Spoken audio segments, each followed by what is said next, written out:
Bond दोनों में से कोई भी उपस्थित होता है तो हम अनसैचुरेटेड हाइड्रोकार्बन बोलते हैं। यानी संरचनाओं के आधार पर, तो हमने संरचनाओं के आधार पर हाइड्रोकार्बन और हाइड्रोकार्बन का व्युत्पन्न देखेंगे कि कार्बनिक, तो संरचनाओं के आधार पर भी दो प्रकार से इसका क्लासिफिकेशन देखेंगे, यानी नोमेनक्लेचर का, हाइड्रोकार्बन व हाइड्रोकार्बन का व्युत्पन्न। तो हाइड्रोकार्बन पहले ऑर्गेनिक कंपाउंड में अगर हाइड्रोकार्बन की बात करें तो हम कहेंगे वो कार्बनिक यौगिक जो कार्बन वे हाइड्रोजन से मिलकर बने होते हैं वो हाइड्रोकार्बन यौगिक कहलाते हैं।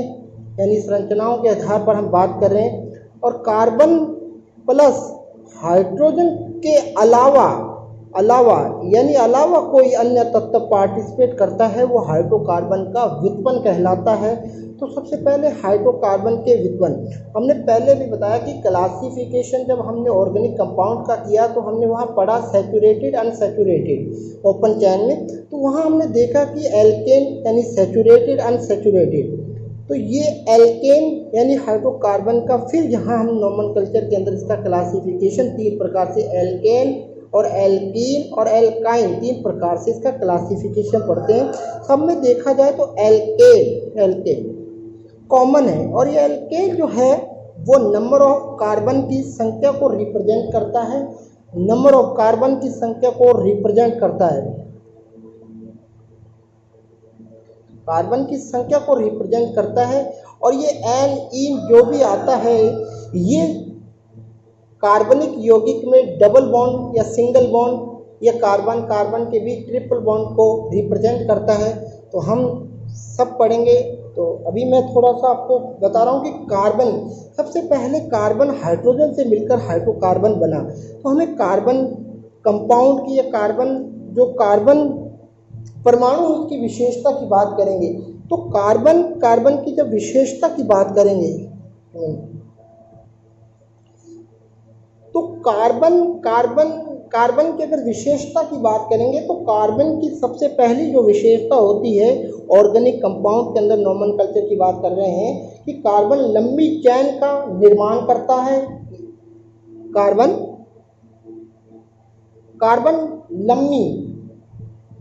लंबी चैन का निर्माण करता है। अगर बात करें जैसे कार्बन कार्बन कार्बन कार्बन, इस तरह कार्बन अपनी लंबी श्रृंखलाओं से जुड़कर लंबी श्रृंखला का निर्माण करता है। और दूसरी अगर कार्बन की विशेषता की बात करें नोमेनक्लेचर में तो कार्बन साइड चेन का निर्माण करता है।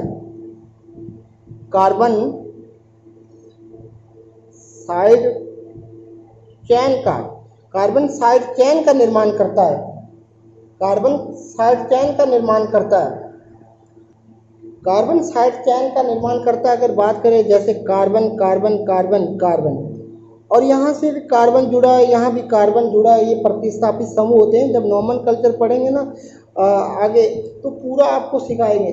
तो कार्बन साइड चेन का निर्माण करता है, कार्बन लंबी चेन से मिलकर चैन का निर्माण करते हैं। दूसरा अगर बात करें तीसरा, तो कार्बन के मध्य डबल बॉन्ड, ट्रिपल बॉन्ड, और कार्बन के अंदर नॉर्मली सिंगल बॉन्ड तो पाया ही जाता है। अगर डबल और ट्रिपल बॉन्ड नहीं होता तो हम कहेंगे कार्बन के मध्य तीसरी इसकी विशेषता होती है कि कार्बन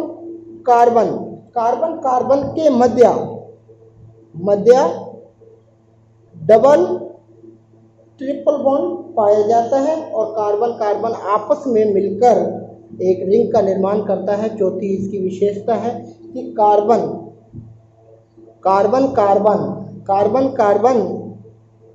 आपस में मिलकर एक रिंग का निर्माण करता है, यानी रिंग का फॉर्मेशन करता है। जैसे अगर बात करें जैसे कि कार्बन, 4 कार्बन मिलकर या 3 कार्बन साइक्लो, तो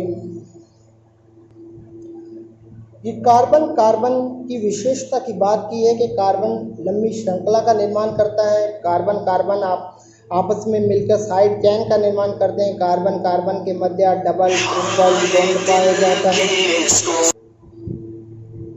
अब ये कार्बन की विशेषता की तो बात हो गई, लेकिन अब कार्बन के नंबरों की बात करेंगे कि कार्बन, जब कार्बन की संख्या एक हो, जब कार्बन की संख्या एक हो तो उसे क्या कहते हैं, दो है तो क्या कहते हैं। अब मैं थोड़ी सारणी बना लूँ, फिर सारणी के बाद आपको आराम से समझाऊंगा। और मेरा वादा है कि जब IUPAC नोमेनक्लेचर सिस्टम पढ़ाऊंगा तो आपको बिल्कुल कोई दिक्कत नहीं आएगी, कोई प्रॉब्लम नहीं आएगी।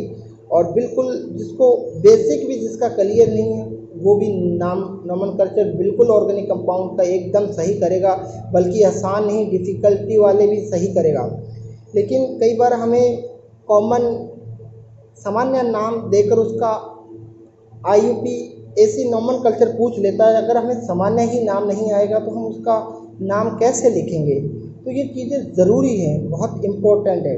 तो अब संरचनाओं के आधार पर हमने बात की हाइड्रोकार्बन और हाइड्रोकार्बन का व्युत्पन्न कि हाइड्रोकार्बन सैचुरेटेड अनसैचुरेटेड ये दो प्रकार से होता है। एल्केन, जब कार्बन कार्बन के बीच एकल बॉन्ड उपस्थित होता है तो हम उसे सैचुरेटेड, जब कार्बन कार्बन के बीच डबल व ट्रिपल बॉन्ड होता है तो अनसैचुरेटेड कार्बनिक कंपाउंड कहते हैं। और ये कार्बन की विशेषता है कि कार्बन आपस में मिलकर लंबी श्रृंखला का निर्माण करता है और कार्बन आपस में मिलकर साइड चेन का भी निर्माण करता है। और कार्बन कार्बन के बीच देखो, नॉर्मली बात की जाए अगर डबल और ट्रिपल बॉन्ड नहीं होता तो सिंगल बॉन्ड तो कार्बन कार्बन के बीच पाया ही जाता है। और कार्बन आपस में मिलकर रिंग का फॉर्मेशन करता है। और अब बात करेंगे कि हाइड्रोकार्बन का नोमेनक्लेचर कैसे करेंगे। तो अभी एक सारणी बनाता हूँ, सारणी से थोड़ा सा आपको समझ भी आएगा और फिर वीडियो भी कम से कम टाइम की बनती है, जिससे सारणी बनाने में टाइम ख़राब नहीं होगा। मैं यही कॉपी पे बनाता हूँ, तो मैं वीडियो को रोकता हूँ यहाँ। अब ये जो सारणी हमने बनाई है कि अगर कार्बन की संख्या एक हो, यदि कार्बन की संख्या एक हो तो हम उसे मैथ लिखेंगे। कार्बन की संख्या अगर एक है तो उसे मैथ लिखेंगे। और यदि कार्बन की संख्या दो है, यदि कार्बन की संख्या दो है तो एथ लिखेंगे। अब हिंदी मीडियम वाले भी इसे इंग्लिश में लिखने की कोशिश करना, हिंदी में बहुत गलतियां होंगी। अगर इंग्लिश में सीखने की कोशिश करोगे तो बहुत आसान होगा। यदि कार्बन की संख्या तीन होगी, कार्बन की संख्या अगर तीन होगी तो हम इसे प्रोप लिखेंगे, प्रोप। इसी तरह अगर कार्बन की संख्या चार होगी तो हम इसे ब्यूट, BUT, ब्यूट लिखेंगे, ब्यूट लिखेंगे। अगर कार्बन की संख्या 5 है, अगर कार्बन की संख्या 5 है तो इसे हम पेंट लिखेंगे, पेंट लिखेंगे। अगर कार्बन की संख्या 6 तो इसे हेक्स लिखेंगे। अगर कार्बन की संख्या 7 है तो इसे हेप्ट लिखेंगे, हेप्ट। और अगर कार्बन की संख्या 8 है, यदि कार्बन की संख्या 8 है तो इसे ऑक्ट लिखेंगे। अगर कार्बन की संख्या 9 है तो हम इसे नॉन लिखेंगे। और यदि कार्बन की संख्या 10 है तो इसे हम डैक लिखेंगे। यानी जब कार्बन की संख्या एक हो तो मैथ, दो हो तो ए, तीन हो तो प्रोप लिखते हैं। अगर हम बॉन्ड की बात करें, बॉन्ड अगर नॉर्मल अगर बात करें, कार्बन कार्बन के बीच सिंगल बॉन्ड पाया जाता है तो हम इसे एथ लिखते हैं, AN, एथ, एथ लगाते हैं पर सफिक्स। और यदि कार्बन कार्बन के बीच डबल बॉन्ड पाया जाता है, कार्बन कार्बन के बीच अगर डबल बॉन्ड पाया जाता है तो इन। अगर कार्बन कार्बन के बीच ट्रिपल बॉन्ड पाया जाता है तो आइन। ये इनके सफिक्स का यूज करते हैं। अब जब हम इसका कार्बनिक कंपाउंड का नोमेनक्लेचर लिखेंगे तो हम वो समझेंगे। तो इन का कैसे प्रयोग करेंगे।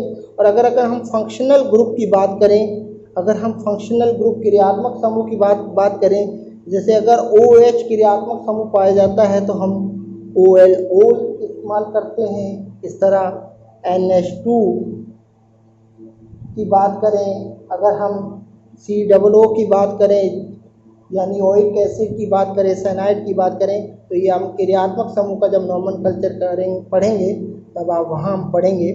तो पहले अपने को इतना यहाँ याद रखना बेसिक में कि जब कार्बन की संख्या के आधार पर उसका नामकरण करते हैं, यदि कार्बन की श्रृंखला के अंदर कार्बन की संख्या 3 है तो प्रोप लिखेंगे। अगर कार्बन कंपाउंड के अंदर डबल बॉन्ड पाया जाता है तो एन का इस्तेमाल करेंगे, और ट्रिपल बॉन्ड पाया जाता है तो आइन और इन। हम जो वीडियो बनाएंगे वो शॉर्ट वीडियो बनाएंगे।